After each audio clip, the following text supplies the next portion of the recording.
गुलाम नबी आज़ाद की पार्टी का सफ़र ख़त्म होने को है। जी हाँ, ये सवाल है दरअसल इस वजह से क्योंकि अब जो एक्टिव पॉलिटिक्स है उसमें गुलाम नबी आज़ाद जम्मू कश्मीर में कहीं नहीं दिख रहे हैं और इस वजह से अब ये सवाल भी उठने लगे। इसके अलावा सिर्फ एक यही वजह नहीं है जो ये सवाल पूछा जा रहा है कि गुलाम नबी आज़ाद जो जम्मू कश्मीर की सियासत का बहुत बड़ा चेहरा है, कदावर लीडर हैं, साबिक वज़ीर आला हैं जम्मू कश्मीर के, मरकज़ में बड़ा पोर्टफोलियो और बड़ा कलमदान रहा है गुलाम नबी आज़ाद के पास। लेकिन अब यह सवाल उठ रहा है कि क्या गुलाम नबी आज़ाद की पार्टी का सफ़र एक तरह से ख़त्म हो रहा है। दरअसल इसके पीछे कई वजह हैं, वो सभी वजूहात हम जानने की कोशिश करेंगे। हालिया दिनों आपने देखा होगा कि 2 साबिक वज़रा समेत अहम लीडरों की वापसी से बड़ी सियासी हलचल पैदा हुई है और गुलाम नबी आज़ाद का साथ छोड़कर, गुलाम नबी आज़ाद की पार्टी का साथ छोड़कर 2 बड़े चेहरे अब कांग्रेस के साथ एक बार फिर से चले गए हैं। तो जम्मू कश्मीर की सियासत में एक बार फिर वही मंजर दोहराया गया है जिससे अंदाज़ा होता है कि गुलाम नबी आज़ाद की सियासी नई इनिंग्स शायद अपने आखिरी मोड़ पर पहुंच चुकी है। 2 साबिक वज़रा जिनमें सीनियर MLCs और दर्जनों मकामी लीडरों के एक साथ कांग्रेस में वापसी ने यह सवाल और भी गहरा कर दिया है कि क्या डेमोक्रेटिक प्रोग्रेसिव आज़ाद पार्टी यानी DPAP के दिन पूरे हो चुके हैं। यह सियासी जलजला उस वक्त सामने आया जब जुगल किशोर शर्मा, अब्दुल मजीद वानी, सुभाष गुप्ता और बृजमोहन शर्मा जो आज़ाद के बहुत करीबी साथियों में शुमार होते थे, इंदिरा गांधी की 108वीं सालगिरह पर कांग्रेस में दोबारा शामिल हो गए। क्योंकि ये बड़े चेहरे थे जो गुलाम नबी आज़ाद के साथ थे, ये मजबूत और उनके बहुत करीबी साथी थे जो गुलाम नबी आज़ाद के साथ उनकी पार्टी में थे। लेकिन अब ये तमाम बड़े चेहरे गुलाम नबी आज़ाद का साथ छोड़कर कांग्रेस में शामिल हो गए हैं। अब दरअसल इस पूरे मामले को, क्योंकि गुलाम नबी आज़ाद की जो सियासी इनिंग्स है उसे ऐसे ही समझ लेना या 2-4 मिनट में समझ लेना आसान नहीं होगा। इसे दरअसल मरहलेवार समझना होगा कि इस वापसी के सियासी माने क्या हैं और आज़ाद की पार्टी पर इसके असरात क्या कुछ पड़ सकते हैं। क्योंकि जो करीबी है गुलाम नबी आज़ाद के, क्या वो गुलाम नबी आज़ाद को छोड़कर जा रहे हैं? क्या गुलाम नबी आज़ाद की सियासत और उनका जो करियर है सियासी, क्या वो ख़त्म हो रहा है? ये तमाम चीज़ें समझनी पड़ेंगी। दरअसल कांग्रेस में वापसी हुई है जिन लीडरों की, उन्होंने क्या कुछ कहा है। जुगल किशोर शर्मा ने इस मौके पर एक अहम बयान दिया। उन्होंने कहा कि कांग्रेस ही वाहिद पार्टी है जो सेकुलरिज्म पर यकीन रखती है, यहां बोलने की आज़ादी है। उन्होंने साफ कहा कि कुछ पार्टियां मजहब के नाम पर वोट मांगती हैं, मजहब जाती चीज़ है, इसमें आज़ादी होनी चाहिए। कांग्रेस ये आज़ादी देती है, इसलिए वापसी का फैसला किया है। चूंकि जुगल किशोर और वानी अपने इलाकों यानी कटरा और डोडा में खासन असर रखते हैं, इसलिए यह सियासी वापसी कमज़ोर नहीं बल्कि ज़बरदस्त इशारा भी है। दूसरी बड़ी वजह बताई जा रही है कि जुगल किशोर शर्मा 2 बार वजीर भी रह चुके हैं। मुफ्ती मोहम्मद सईद हुकूमत में 2000 से लेकर 2005 तक, गुलाम नबी हुकूमत में 2005 से 2008 तक। माता वैष्णो देवी के हलके से मजबूत इनका बेस रहा है। इसी तरह से अब्दुल मजीद वानी की अगर बात की जाए, आज़ाद हुकूमत में वजीर, डोडा रीजन में पार्टी का मजबूत चेहरा है। इसी तरह से एक और नाम सुभाष गुप्ता जो साबिक MLC हैं, बृजमोहन शर्मा बहुत बड़ा नाम है। दोनों 2022 में गुलाम नबी आज़ाद के साथ एक तरह से सियासत में गए थे। अब दोबारा ये लोग भी कांग्रेस में वापस आ गए हैं।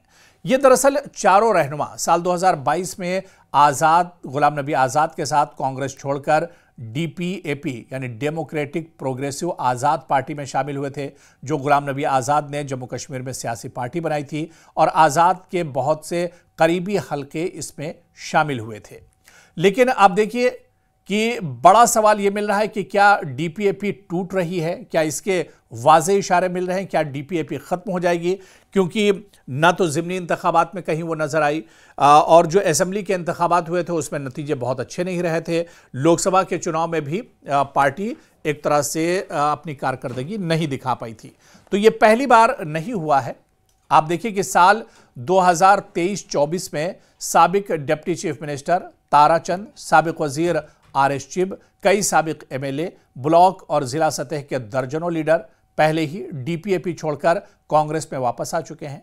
शदीद झटके एक तरह से लगते रहे पार्टी को, और पार्टी अब एक तरह से एक बहरान से गुजर रही है। आपको याद होगा कि अप्रैल 2024 में गुलाम नबी आज़ाद ने अपनी पार्टी के तमाम यूनिट्स तहलील कर दिए थे। इसका मतलब था कि रियासती कमेटियां खत्म हो गई, सूबाई और जिलाई यूनिट्स खत्म हो गए, तर्जुमान और चीफ तर्जुमान तक का ओहदा पार्टी में अचानक यह फैसला लिया गया था और इसे खत्म कर दिया गया था। उस वक्त भी सवाल उठे थे, उस वक्त भी लोगों ने कहा था कि क्या गुलाम नबी आज़ाद की पार्टी खत्म हो रही है। हालांकि उस वक्त पार्टी की तरफ से यह तर्क दिया गया था कि पार्टी अब नए सिरे से सियासी ज़मीन मजबूत करेगी और नए सिरे से ज़मीन पर आएगी, लेकिन हालांकि ऐसा बाद में कुछ नहीं हुआ।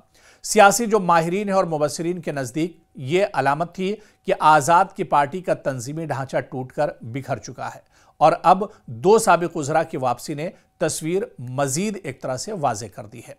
इसके अलावा आप देखिए कि 2024 असेंबली इंतखाबात जो जम्मू कश्मीर में हुए थे, गुलाम नबी आज़ाद का तजुर्बा यहां पर नाकाम रहा था। हालांकि इसकी वजह क्या थी?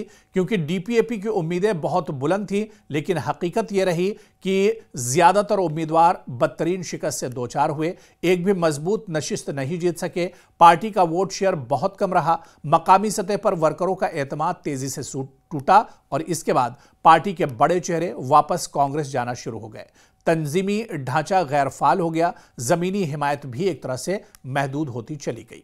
और अब इसी वजह से कहा जा रहा है कि गुलाम नबी आज़ाद का आगे का जो सियासी सफ़र है इसमें बहुत चैलेंज भरा हुआ है, क्योंकि गुलाम नबी आज़ाद एक कदावर लीडर हैं, साबिक वज़ीर आला, पार्लियामेंट में बरसों कायदे हिज़्ब इख्तिलाफ रहे हैं, मरकज़ में अहम वजारतें रही हैं, कांग्रेस के सबसे तजुर्बेकार चेहरों में शामिल रहे हैं। लेकिन साल 2022 में कांग्रेस से अलहदगी ने इनके लिए नई सियासी राह तो खोली, मगर ज़मीन इनके साथ नहीं रही। कांग्रेस छोड़ते ही वक्त उन्होंने कहा था कि पार्टी में तंजीमी इंतखाबात मजाक हैं, निज़ाम टूट चुका है। लेकिन आज सूरत हाल यह है कि वही अवामी चेहरे जो उनके साथ निकले थे अब एक एक करके वापस कांग्रेस लौट रहे हैं। डीपीएपी का खैमा सुकुड़ता जा रहा है। सियासी मुबस्सिरीन के मुताबिक गुलाम नबी आज़ाद जितना बड़ा कद रखते हैं, अवामी सतह पर उनकी नई पार्टी पजीराई हासिल नहीं कर सकी। और इसके अलावा आप देखिए कि कांग्रेस के लिए जम्मू रीजन में पार्टी की पोजीशन मजबूत हुई है, मकामी सतह पर अहम चेहरे वापस लौटे हैं, इंतखाबात में बेहतर इसको अब फायदा हो रहा है। और आज़ाद के लिए अगर आप देखिए तो पार्टी के लिए यह बहुत बड़ा धचका है, तंजीम साजी मजीद मुश्किल नजर आ रही है, नई क़यादत के बगैर पार्टी का मुस्तकबिल गैर यकीनी नजर आ रहा है। तो कुल मिलाकर अगर देखा जाए, ये कहा जा सकता है कि गुलाम नबी आज़ाद का जो सियासी करियर है वो अब एक तरह से पड़ाव की तरफ, आखिरी पड़ाव की तरफ जाता हुआ दिख रहा है। और गुलाम नबी आज़ाद के साथ जो बड़े चेहरे, जो साबिक वज़रा या मंझे हुए जो सियासतदान थे, जो गुलाम नबी आज़ाद के बहुत करीबी माने जाते थे, एक तरह से एक एक करके वो सभी साथी उनसे टूटते हुए जा रहे हैं, बिछड़ते हुए जा रहे हैं। और ये तमाम लोग जो कांग्रेस छोड़कर गुलाम नबी आज़ाद के पीछे आए थे, अब वो एक बार फिर से अपनी जो पहले की मंजिल थी, यानी उनका जो पहला घराना था, कांग्रेस का जो खैमा था, वो कांग्रेस के खैमे में एक बार फिर से जा रहे हैं। तो ऐसे में गुलाम नबी आज़ाद की सियासी डगर अब बहुत मुश्किल नज़र आ रही है। लेकिन नाज़रीन, गुलाम नबी आज़ाद क्योंकि छोटा मोटा चेहरा नहीं है, सियासत का बहुत बड़ा चेहरा है, उनका कद बहुत बड़ा है, और इसके अलावा जम्मू कश्मीर के साबिक वज़ीर आला रहे हैं और हिंदुस्तान की सियासत को, जम्मू कश्मीर की सियासत को बहुत नज़दीक से गुलाम नबी आज़ाद ने देखा है। ऐसे ही वज़ीर आज़म नरेंद्र मोदी उनके गिरविदा नहीं हैं, और वो ऐसे ही गुलाम नबी आज़ाद की तारीफ़ नहीं करते हैं। वो जानते हैं कि गुलाम नबी आज़ाद बहुत मंझे हुए सियासतदान हैं। लेकिन नाज़रीन, आपकी राय क्या कुछ है गुलाम नबी आज़ाद की सियासत को लेकर? क्या आप भी यही सोचते हैं कि जिस तरह से गुलाम नबी आज़ाद की पार्टी टूट रही है, बड़े बड़े चेहरे और उनके करीबी बिछड़ रहे हैं, तो ऐसे में क्या आने वाले दिनों में डीपीएपी जो गुलाम नबी आज़ाद की सियासी पार्टी है वो बिखर जाएगी और गुलाम नबी आज़ाद की सियासत पर एक तरह से पर्दा पड़ जाएगा? अपना तबसरा हमारे साथ कमेंट बॉक्स में आप ज़रूर शेयर कीजिएगा।